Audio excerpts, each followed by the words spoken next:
Hello बच्चों, मैं प्रीति सारस्वत हिंदी गुरु channel में आपका स्वागत करती हूँ। आज मैं आपके सामने हिंदी लोक भारती से एक कविता प्रस्तुत कर रही हूँ। बच्चों, आज हम जो कविता पढ़ने वाले हैं उसका नाम है बरसही जलद और इस कविता के कवि का नाम है गोस्वामी तुलसीदास। अगर आपने इस कविता का पार्ट 1 नहीं देखा है तो डिस्क्रिप्शन बॉक्स में उसका लिंक दे रही हूँ, आप वहाँ से देख सकते हैं। तो आइए कविता को आरंभ करते हैं। क्षुद्र नदी भरी चली तोराई, जस थोरे हु धन खल इतराई। भूमि परत भा ढाबर पानी, जनु जीव ही माया लपटानी।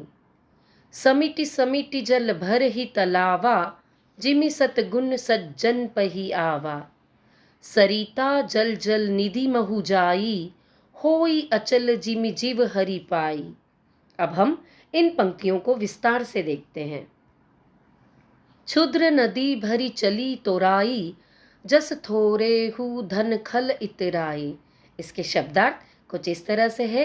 क्षुद्र का अर्थ होता है छोटी, तोराई अर्थात तोड़कर, थोरेहु अर्थात थोड़े से, खल यानी दुष्ट। आइए भावार्थ देखते हैं।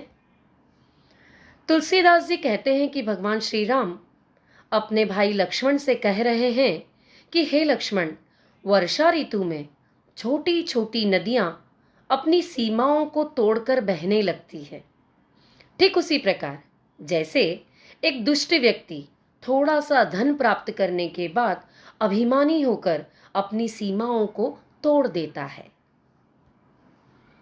भूमि परत भा ढाबर पानी, जनु जीव ही माया लपटानी।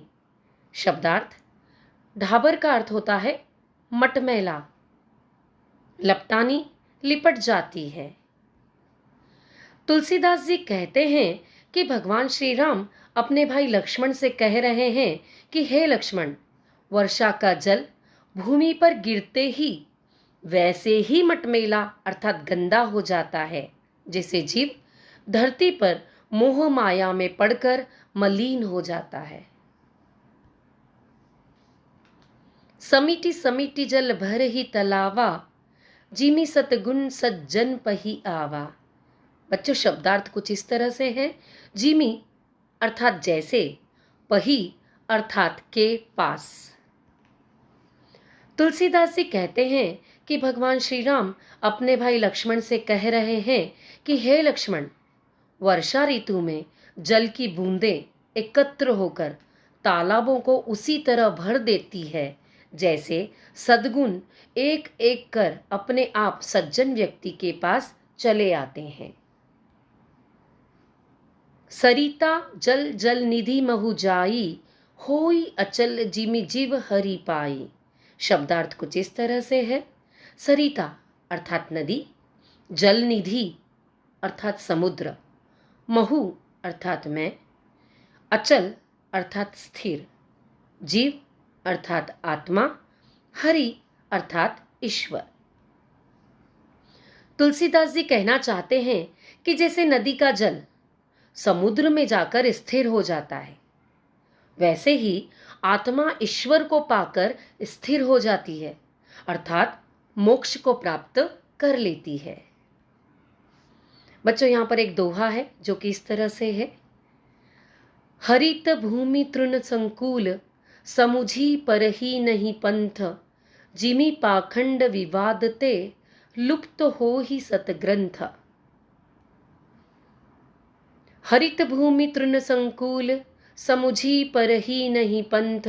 जिमि पाखंड विवादते, लुप्त हो ही सतग्रंथ। शब्दार्थ कुछ इस तरह से है। हरित, हरित का अर्थ होता है हरियाली, तृण का अर्थ होता है घास, पंथ अर्थात रास्ते, लुप्त अर्थात गायब और सदग्रंथ का अर्थ होता है महान ग्रंथ। इसका भावार्थ कुछ इस तरह से है। वर्षा ऋतु में हर तरफ हरियाली छाई हुई है, धरती घास से भर गई है। घास के हो जाने की वजह से पगडंडियां ऐसे गायब हो गई है जैसे पाखंडी के विचारों से सद्ग्रंथ का ज्ञान कुछ समय के लिए गायब हो जाता है। बच्चों, अगर आपको यह कविता पसंद आई तो इसे लाइक कीजिए, अपने दोस्तों के साथ शेयर कीजिए और इसी तरह के वीडियो पाने के लिए सब्सक्राइब कीजिए आपके अपने हिंदी गुरु चैनल को। धन्यवाद। फिर मिलते हैं एक नए वीडियो के साथ।